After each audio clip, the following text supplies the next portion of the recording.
اعوذ باللہ من الشیطان الرجیم بسم اللہ الرحمن الرحیم سبحان الذی اسری بعبدہ سی معراج ایک راز محبتاں دا نہیں سی ہر ایک دی سمجھ وچ آن والا سدیا طالب تے اتے مطلوب گیا جبرائیل سی سد لے جان والا بازے کہندے نے بنا دروازیاں تو کیویں عرشاں تے گیا سی جان والا اے پر ابر کی عقل نو دخل اوتھے جانے جان والا یا لے جان والا۔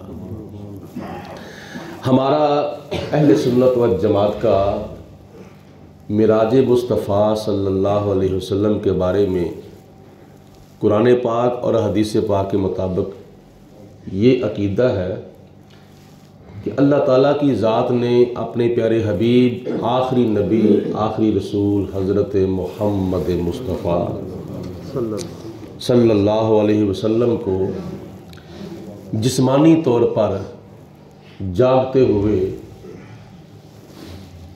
وہاں تک بلایا جہاں کسی کا وہم و گمان بھی نہیں جا سکتا، اور بلا کر اپنا دیدار کرایا اور بے شمار نعمتوں سے نبی پاک علیہ السلام کو سرفراز فرمایا، اور پھر آنے واحد میں اللہ تعالیٰ کے پیارے حبیب علیہ السلام واپس بھی تشریف لے آئے، اور صبح اٹھ کر نبی پاک علیہ السلام نے اعلان فرمایا کہ میں راتوں رات کی مختصر گھڑی کے اندر مکان سے لا مکان پر گیا ہوں، اور جا کر وہاں اللہ تعالیٰ کی ذات سے میں نے ملاقات کی، حالت بیداری میں سر کی آنکھوں سے اللہ تعالیٰ کا دیدار کیا، اور خدا نے مجھے اپنی امت کے لیے یہ تحفہ عطا فرمایا ہے۔ تو حضور کا یہ اعلان سن کر جس نے نہ مانا وہ ابو جہل بن گیا، اور جس نے مان لیا وہ ابو بکر صدیق بن گیا۔ یہ ہے مختصر معراج مصطفیٰ صلی اللہ علیہ وسلم کا چند لفظوں میں تعارف۔ سب سے پہلی بات یہ ہے کہ اللہ پاک کی ذات نے اپنا ذکر کیا ہے۔ معراج شروع کرنے سے پہلے اللہ پاک نے اپنا ذکر کیا ہے۔ وہ کیسے؟ سبحان الذی، جس کا معنی ہے کہ وہ ذات پاک ہے، اسرا، جس نے سیر کرائی، سیر کرانے والا خدا ہے، اور سیر کرنے والے حضرت محمد مصطفیٰ ہے۔ ذرا محبت کی زبان سے صلی اللہ علیہ وسلم پڑھ دیں، حضور کا نام سن کر نبی پاک علیہ السلام پر درود و سلام پڑھنا چاہیے۔ سیر کرانے والا خدا ہے اور سیر کرنے والا مصطفیٰ ہے، تو اس میں حیرت کی بات کون سی ہے؟ ایک چھوٹا سا بچہ ہے نا، مثال کے طور پر وہ اگر صبح اٹھ کر یہ کہتا ہے کہ میں راتوں رات سعودی عرب کی سیر کر کے آیا ہوں یا یورپ کی سیر کر کے آیا ہوں، تو اس کی بات کو کوئی بھی نہیں مانے گا۔ لوگ کہیں کہ یہ بچہ ہے، ابھی یہ بے سمجھ ہے، اس کو عقل نہیں، شعور نہیں، یہ کیسے جا سکتا ہے، کیسے آ سکتا ہے؟ چھوٹا سا بچہ اگر دعویٰ کرے کہ میں گیا ہوں، تو دنیا میں سے کوئی بھی اس کی بات ماننے کے لیے تیار نہیں، اس لیے کہ وہ بچہ ہے۔ جب اس کا باپ کہے گا نا کہ میں اپنے بچے کو لے کے گیا ہوں، ہوائی جہاز میں بٹھایا ہے، اور میں سردیوں کی راتیں ہیں، لمبی لمبی راتیں ہیں، سعودی عرب جانے پر بھی تقریباً کچھ 4-5 گھنٹے لگ جاتے ہیں، واپس آنے پر بھی تقریباً 4 گھنٹے لگ سکتے ہیں، تو ایسا ممکن ہے۔ بچے کا باپ اگر کہے گا نا کہ میں اپنے بچے کو لے کے گیا ہوں، سیر کرائی ہے اور واپس بھی آ گیا ہوں، تو پھر لوگ کہیں گے ہاں بچہ کہتا تو کسی کی عقل میں بات نہیں آ سکتی۔ ہاں اگر بچے کا باپ کہتا ہے نا کہ میں لے کے گیا ہوں، یہ بات ماننے میں آ سکتی ہے، کیونکہ بچے میں جانے کی طاقت تو نہیں ہے، لیکن باپ کے لے جانے میں طاقت ہے۔ اسی طرح دعویٰ تو نبی پاک علیہ الصلوۃ والسلام نے کیا ہی نہیں قرآن پاک کے اندر. دعویٰ تو کیا ہے پروردگار کی ذات نے، میں لے کے گیا ہوں. اب دیکھنا یہ ہے کہ اللہ پاک لے جا سکتا ہے، واپس لا سکتا ہے. ہاں، تو اللہ تعالیٰ فرماتا ہے میں علی کل شیء قدیر ہوں، میں قادر مطلق ہوں، میں کمزور نہیں ہوں، میں عاجز نہیں ہوں، بلکہ میں قادر مطلق ہوں. میں نے ساری طاقتوں کو پیدا کیا ہے، ساری طاقتوں کا خالق ہوں، مالک ہوں. تو میں لے جا بھی سکتا ہوں، واپس لا بھی سکتا ہوں. اگر کوئی نبی پاک علیہ الصلوۃ والسلام کے معراج کا انکار کرتا ہے، کیسے گئے، کیسے آئے، یہ کیسے ہو سکتا ہے، وہ کیسے ہوتا ہے، تو وہ در حقیقت خدا کی قدرت کا انکار کرتا ہے. تو خدا کی قدرت ظہور پذیر ہوتی ہے نبی کے معجزے میں اور ولی کی کرامت میں. ولی کی کرامت بھی در حقیقت خدا کی قدرت ہے، نبی کا معجزہ بھی در حقیقت خدا کی قدرت ہے. تو نبی پاک علیہ الصلوۃ والسلام کے معجزے کا انکار کر دینا یہ خدا کی قدرت کا انکار کرنے کے مترادف ہے. اس لیے ہمارا یہ عقیدہ ہے کہ اللہ پاک لے جا بھی سکتا ہے، واپس لا بھی سکتا ہے. خدا نے اس لیے فرمایا سبحان اللہ، میں پاک ہوں، یعنی میں کمزور نہیں ہوں، میں کمزوری سے پاک ہوں، میں عجز سے پاک ہوں، میں تواضع سے پاک ہوں، میں ہر عیب سے پاک ہوں. لہٰذا میں لے جا بھی سکتا ہوں، واپس لا بھی سکتا ہوں. تو یہ اللہ پاک کی ذات نے سب سے پہلے اپنی قدرت کا اور اپنی پاکیزگی کا اعلان فرمایا.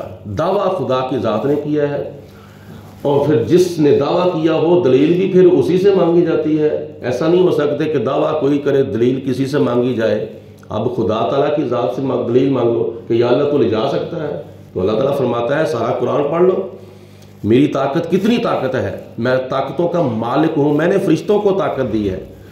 اور فرشتوں میں سے حضرت اسرائیل علیہ السلام ایسے فرشتے ہیں کہ جس کے بارے میں حدیث پاک میں آتا ہے کہ حضرت اسرائیل علیہ السلام روزانہ صبح بھی، دوپہر بھی، شام بھی ہر گھر کے اندر چکر لگاتے ہیں اپنی قوت کے ساتھ جو خدا نے ان کو دی ہے.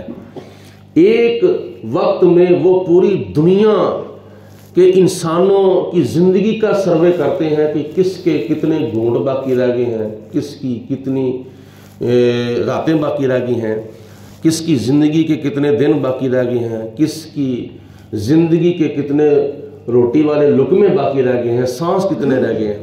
ہر بندے کا دفتر حیات حضرت اسرائیل علیہ السلام چیک کرتے ہیں، صبح کے وقت بھی، دوپہر کے وقت بھی اور شام کے وقت بھی.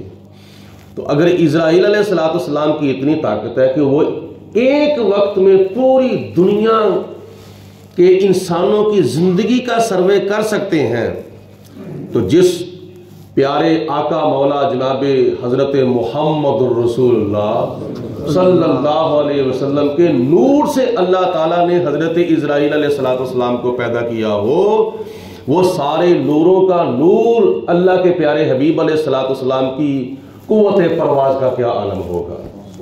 اور اس کی بڑی سونی مثال قرآن پاک میں اللہ تعالیٰ نے بیان فرمائی ہے کہ کوئی حضور کے جانے کا اور آنے کا ایک گھڑی میں، ایک ساتھ میں کوئی انکار کر سکتا ہی نہیں ہے. اگر کوئی انکار کرے گا تو پھر اس کا نتیجہ کیا نکلے گا. قرآن پاک میں بڑی سونی مثال بیان کی ہے. آخری بات سماعت فرما دیں کہ حضرت سلیمان علیہ السلام کی امت کا ایک ولی ہے جن کا نام ہے آصف بن برخیہ. ان کو یہ پتہ چلا کہ حضرت سلیمان علیہ السلام نے تخت بلقیس مانگا ہے، اور کتنے وقت میں مانگا ہے. وہ ایک جن بولا، وہ کہتا ہے کہ میں لا دوں گا. فرمایا کتنے وقت میں؟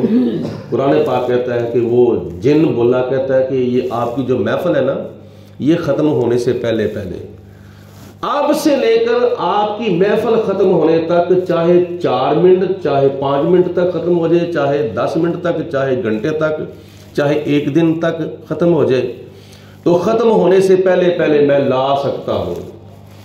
تو جناب سلیمان علیہ السلام نے فرمایا میں تو اس سے بھی پہلے چاہتا ہوں، اس سے بھی پہلے وہ تخت بلقیس میرے پاس آ جائے. پھر کون بولا؟ وقال الذی عنده علم من الکتاب انا آتیک بہ قبل ان یرتد الیک طرفک۔ وہ آپ کی امت کا ایک ولی بولا، آپ کا ایک وزیر بولا، آصف بن برقیہ بولا، کہتا ہے کہ اے سلیمان میں وہ تخت بلقیس لا دیتا ہوں، انا آتی کا، میں اس کو لا دیتا ہوں آپ کے پاس، کب تک؟ قبل ان یرتد الیک طرفک، آپ کی آنکھ جھپکنے سے پہلے میں تخت بلقیس لا سکتا ہوں۔ اب آنکھ جھپکنے کے اوپر کتنا ٹائم لگتا ہے؟ 1 سیکنڈ بھی نہیں لگتا، بس آنکھ بند کی کھول دی، یہ آنکھ ہے جھپکنا۔ آنکھ جھپکنے سے پہلے، اور پھر یہ بھی یاد رکھیں، انا آتیک بہ قبل ان یرتد الیک طرفک۔ آصف بن برقیہ نے عرض کی حضور آنکھ جھپکنے تک نہیں بلکہ آنکھ جھپکنے سے پہلے۔ تو ملک یمن کہاں تھا؟ ملک سبا میں۔ وہ کہاں تھا؟ ملک شہر سبا میں، یمن میں۔ اور حضرت سلیمان علیہ السلام کہاں تھے؟ ملک شام میں، درمیان میں ہزاروں میلوں کا فاصلہ ہے۔ تو حضرت سلیمان علیہ السلام کی امت کے ایک ولی کی اتنی پرواز ہے، روحانی پرواز، اللہ کی دی ہوئی طاقت سے، اگر وہ آنکھ جھپکنے سے پہلے ہزاروں من نہیں بلکہ ہزاروں ٹن وزنی تخت بلقیس لا سکتے ہیں، تو وہ پروردگار عالم جس نے حضرت آصف بن برقیہ کو طاقت دی ہے، وہ اللہ پاک اپنی قدرت کاملہ سے ایک رات کی ایک چھوٹی سی گھڑی کے اندر خدا اپنے محبوب کو لا مکانوں کی سیر کرا کے بھی واپس لا سکتا ہے۔ سی معراج ایک راز محبتاں دا نہیں سی ہر ایک دی سمجھ وچ آن والا ہے۔ اس کو سمجھنے کے لیے عقل کی ضرورت نہیں، عشق کی ضرورت ہے، محبت کی ضرورت ہے، حضور کے پیار کی ضرورت ہے۔ تو جب حضور کا پیار ہوگا نا دل میں، حضور کی محبت ہوگی، تو پھر مولانا رومی رحمۃ اللہ تعالیٰ علیہ فرماتے ہیں، یاد رکھ تو پیر رومی کا کہا عقل قربا کن بپیش مصطفیٰ۔ بس تیری عقل میں بات آتی ہے یا نہیں آتی تو یہ سمجھ حضور نے فرمایا ہے میں نے بغیر سوچے سمجھے آنکھیں بند کر کے تسلیم کر لینا ہے۔ اس کا نام ہے محبت اور اس کا نام ہے حضور علیہ السلام کا پیار۔